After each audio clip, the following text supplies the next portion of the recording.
بسم اللہ الرحمن الرحیم۔ السلام علیکم دوستو۔ بنی اسرائیل کے 3 آدمی پیدل سفر کر رہے تھے۔ انہیں بارش نے آ لیا۔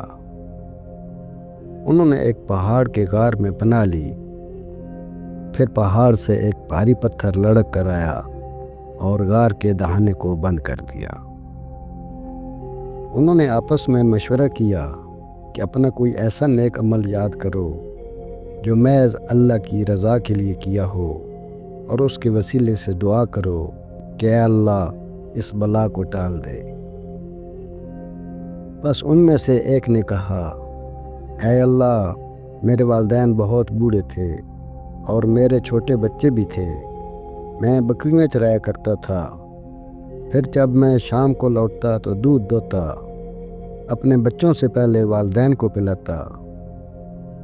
ایک دن چارے کی تلاش میں مجھے دیر ہو گئی اور رات گئے لوٹا تو میں نے دیکھا کہ وہ دونوں سو گئے ہیں۔ میں حسب معمول دودھ دو کر لایا اور والدین کے سرہانے کھڑا ہو گیا۔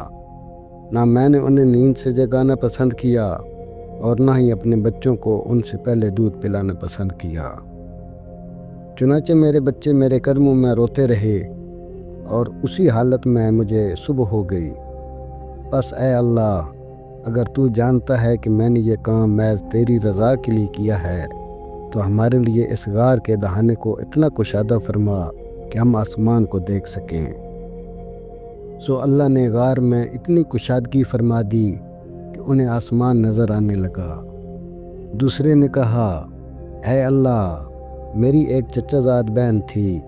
میں اس سے اتنی شدید محبت کرتا تھا جتنی کسی مرد کو کسی عورت سے ہو سکتی ہے۔ بس میں نے اس سے اپنی خواہش پورا کرنا چاہی تو اس نے انکار کیا، یہاں تک کہ میں اسے 100 دینار دوں۔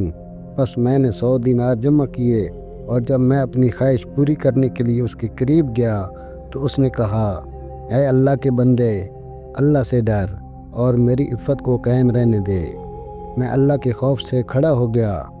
اس نے کہا، اے اللہ، اگر تو جانتا ہے کہ میں نے یہ کام محض تیری رضا کے لیے کیا ہے تو اس غار میں ہمارے لیے کشادگی فرما۔ تو اللہ نے غار کے دہانے کو مزید کشادہ کر دیا۔ تیسرے نے کہا، اے اللہ، میں نے 8 کلوگرام چاول کے عوض اجرت پر ایک مزدور رکھا۔ سو جب اس نے کام پورا کر لیا تو اس نے کہا، میرا حق دو۔ میں نے اسے مزدوری پیش کر دی۔ اس نے کم سمجھ کر اسے چھوڑ دیا۔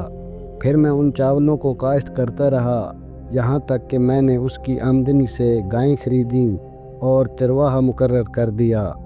پھر کافی عرصے بعد وہ میرے پاس آیا اور کہا، اللہ سے ڈر، مجھ پر ظلم نہ کر اور مجھے میرا حق دے۔ میں نے کہا، ان گایوں کے ریوڑ اور چرواہے کو لے جاؤ۔ اس نے کہا، اللہ سے ڈر اور میرا مذاق مت اڑا۔ میں نے کہا، میں مذاق نہیں کر رہا۔ چرواہے سمیت اس ریوڑ کو لے لو۔ سو وہ لے کر چلا گیا۔ اس نے کہا، اے اللہ، اگر تو جانتا ہے کہ یہ کام میں نے تیری رضا کے لیے کیا ہے تو اس غار کے دہانے کو ہم پر پورا کھول دے۔ سو اللہ تعالیٰ نے ان کے لیے غار کے دہانے کو کھول دیا اور وہ صحیح سالم نکل کر چلے گئے۔